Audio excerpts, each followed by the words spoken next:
Bonjour, aujourd'hui nous allons travailler sur notre deuxième élément de base, à savoir le coefficient de self-induction.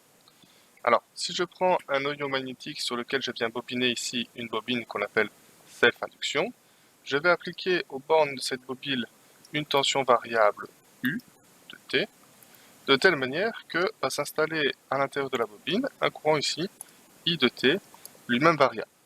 Alors pour cette étude, on partira du principe qu'on étudie la self pure, donc c'est-à-dire sans s'intéresser à la résistance des fils du cuivre, et donc on va négliger cette valeur. Donc ici on part sur une self pure, et donc je peux écrire que le courant I ici créé dans ma bobine est donné par I max sinus de oméga t, si je prends lui comme référence. Alors, on a déjà parlé de tout ce qui était magnétisme et tout ça, et donc on va voir apparaître à l'intérieur de ce noyau magnétique traversé par une bobine elle-même traversée par un courant variable, un champ magnétique H d'induction B et un flux qui sera lui-même variable. On rappelle la loi de Lenz qu'on a vue au début de l'année, qui dit que tout conducteur soumis à un flux variable va être le siège d'une force électromotrice. Et cette force électromotrice, elle va s'opposer au flux qui lui a donné naissance. Et donc, on va voir apparaître aux bornes de la self ici une force électromotrice E qui est donnée par moins dφ sur dt, donc c'est-à-dire la variation du flux par rapport au temps. On rappelle aussi que le flux, qu'est-ce que c'est le flux? Bien, c'est le produit de L et de I, c'est-à-dire ici ce qu'on appelle le coefficient de self-induction,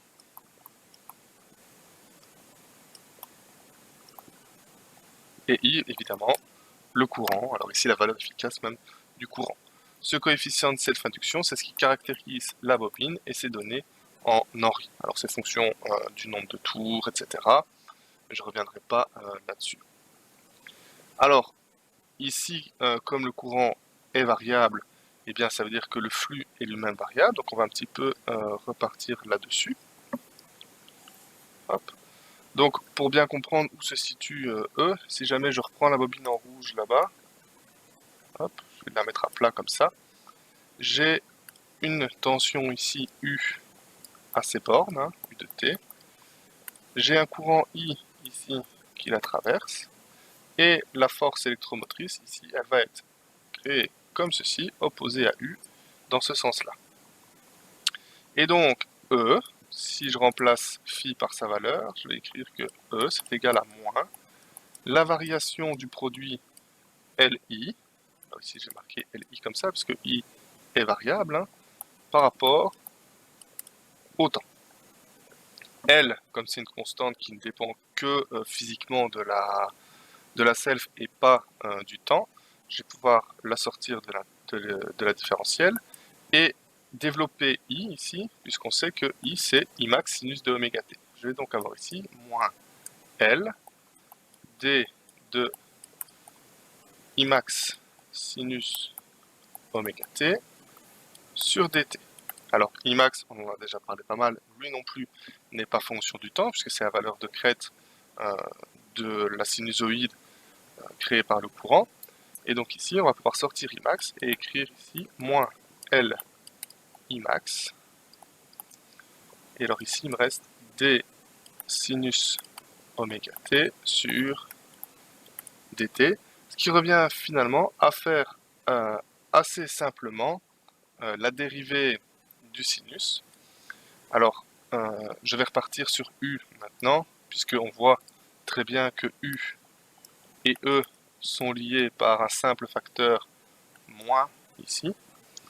Et donc, pourquoi je fais ça? C'est pour pouvoir m'affranchir du signe moins directement. Et puis parce que c'est pas E vraiment qui nous intéresse, mais c'est bien U par rapport au courant, puisqu'on peut pouvoir lier qu'est-ce qu'il y a comme déphasage entre la tension et le courant. Et donc, je vais pouvoir écrire ici que U, c'est égal à L Imax. Et ensuite, je vais faire la dérivée de sinus oméga t par rapport au temps. Alors, la dérivée d'un sinus, ça donne un cosinus. On n'oublie pas que, comme c'est oméga t, c'est-à-dire une constante fois le temps, il faut aussi dériver ce terme-là, et donc il va me rester oméga. Et donc je vais pouvoir écrire que finalement U c'est égal à oméga L I max multiplié par le cosinus de oméga t. Cosinus oméga t, rappelons quand même en trigonométrie que ça vaut finalement le sinus de oméga t plus pi demi. Ah, ça c'est assez fantastique, puisque finalement on voit que la tension U c'est égal à oméga L I max sinus de oméga t plus pi demi. Alors que tout à l'heure, si je repars sur la définition du courant qu'on avait exprimé ici, on voyait que I c'était I max sinus de oméga t. Du coup, au niveau du déphasage, ou en tout cas au niveau de la fréquence du temps, qu'est-ce qu'on a fait? On a simplement rajouté ici un terme pi demi au sinus. Et donc on pourra conclure assez facilement que lorsque je mets une self dans un circuit, je vais déphaser tension et courant de pi demi, c'est-à-dire un angle de 90 degrés. Alors on va revenir là-dessus dans 2 minutes quand je vais faire le diagramme de Fresnel. On va quand même regarder un peu ce qui se passe ici. Réintéressons-nous à la valeur de U ici. On voit donc que ça c'est U instantané. Et donc si je cherche U max, je vais l'obtenir quand? Eh bien quand ce terme-là vaudra 1. Et donc quand ce terme-là vaudra 1, je vais avoir ici oméga L I max. Si maintenant je m'amuse à diviser chaque terme ici par racine de 2, ce que j'ai le droit de faire mathématiquement, ici je vais obtenir valeur efficace de U, et tout ça, ça va être donné par, alors ici, I sur racine de 2, ça va me donner valeur efficace de I, et il reste encore oméga L. Alors on voit donc ici, GU est égal à quelque chose fois I, ça rappelle très fort la loi d'Ohm, et en effet, cet oméga L qu'on voit ici va jouer le même rôle qu'une résistance du point de vue de limitation de courant. Attention, ici on ne parle plus de résistance. Ici, ce terme oméga L, on l'appelle la réactance, on lui donne la lettre X. Mais en alternatif, on parlera beaucoup plus volontiers de ce qu'on appelle l'impédance. Certains d'entre vous connaissent déjà ça. Mais en gros, l'impédance, qu'est-ce que c'est? C'est une espèce de résistance, c'est la valeur de la résistance et de la réactance, exprimée en ohms, mais qui prend en compte le déphasage. C'est-à-dire que c'est la valeur de l'impédance et on tient en compte le déphasage. On aura l'occasion d'en reparler pas mal par la suite, ne vous inquiétez pas. Mais du coup, si je m'intéresse un peu à mes équations précédentes, eh bien on voit que finalement, si j'ai ici U est égal à oméga L fois I, je sais que le déphasage introduit par la self, c'est pi demi, on l'a démontré ici.